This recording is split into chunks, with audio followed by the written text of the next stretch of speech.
सभी को सुप्रभात। आज हम चांद वाली अम्मा पाठ का पठन अभ्यास करेंगे। तो शुरू करते हैं।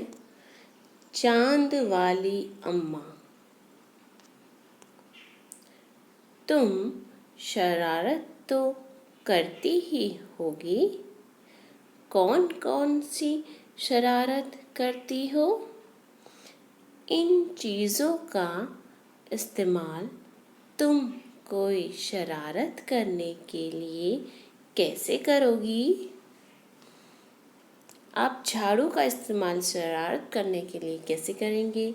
पंख का कैसे करेंगे? कागज़ का कैसे करेंगे? गुब्बारा, इसका इस्तेमाल आप कैसे करेंगे, जो आप भली भांति जानते हैं। हम पाठ शुरू करते हैं। बहुत समय पहले की बात है। एक बूढ़ी अम्मा थी, बिल्कुल अकेली। उसका अपना कोई न था।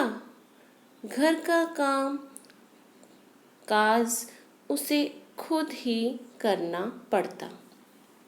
सुबह उठकर कुएं से पानी लाना, खाना बनाना आदि। उसके साथ एक परेशानी थी।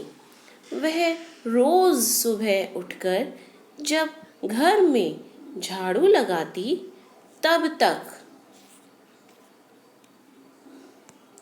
तो सब ठीक रहता, पर जैसे ही वह आंगन में जाती और झाड़ू लगाने के लिए झुकती, तभी आसमान आकर उसकी कमर से टकराता। अम्मा उसे घूर कर देखती तो वह थोड़ा हट जाता। फिर वह जैसे ही दोबारा झुकती, आसमान फिर अपनी हरकत दोहराता।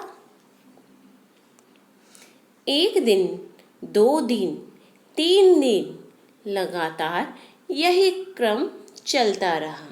अम्मा झाड़ू लगाए और आसमान उसे तंग करे। एक दिन कुएं पर पानी भरने को लेकर अम्मा का किसी और से झगड़ा हो गया।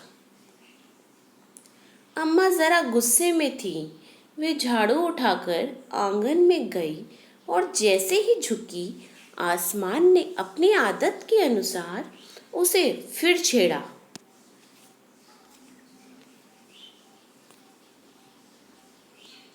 अम्मा ने आओ देखा ने ताव और कसकर एक झाड़ू आसमान को दे मारी।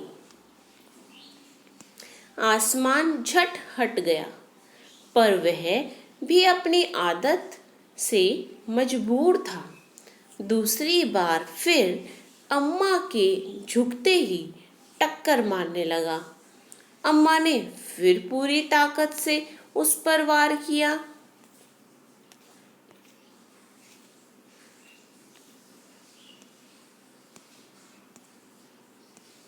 आसमान को शरारत सूझी। इस बार उसने झाड़ू पकड़ ली। उधर अम्मा भी झाड़ू पकड़े थी। रस्साकसी शुरू हो गई।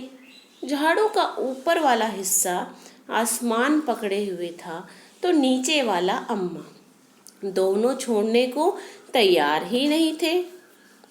अम्मा चिल्लाई, छोड़ मेरा झाड़ू, मेरे पास एक ही झाड़ू है। तब भी आसमान ने नहीं छोड़ा। बूढ़ी अम्मा कब तक रस्साकसी करती, थक गई। आसमान ने झाड़ू खींचना नहीं छोड़ा। अब वह झाड़ू के साथ ऊपर उठने लगा। उसके साथ साथ झाड़ू पकड़े हुए अम्मा भी ऊपर जाने लगी। वह चिल्लाई, मुझे नीचे छोड़ दे। आसमान ने कहा, अम्मा मैं तुम्हें नहीं छोड़ूंगा, ले चलूंगा ऊपर, वहीं झाड़ू लगाना। अम्मा अब झाड़ू नहीं छोड़ सकती थी क्योंकि वह बहुत ऊपर पहुंच चुकी थी। तभी उसे वहां चांद दिख गया। झट अम्मा ने पैर बढ़ाया और चांद पर चढ़ गई, पर झाड़ू नहीं छोड़ी। आसमान को फिर शरारत सूझी। उसने सोचा, अम्मा तो चांद पर चढ़ गई है, यदि चांद उसकी मदद करेगा तो मैं हार जाऊंगा, इसे यहीं रहने दूं। ऐसा सोचकर उसने झाड़ू छोड़ दिया। अम्मा झाड़ू सहित चांद पर बैठ गई। अम्मा झाड़ू सहित चांद पर रह गई। वह इतनी थक गई थी कि झाड़ू पकड़े पकड़े ही चांद पर बैठ गई। आसमान ऊपर चला गया। उसे दिन से रात आज तक उस दिन से आज तक बूढ़ी अम्मा झाड़ू पकड़े चांद पर बैठी है। यह कहानी तारा निगम द्वारा लिखी गई है। आप देख सकते हैं बूढ़ी अम्मा चांद पर बैठी है। धन्यवाद।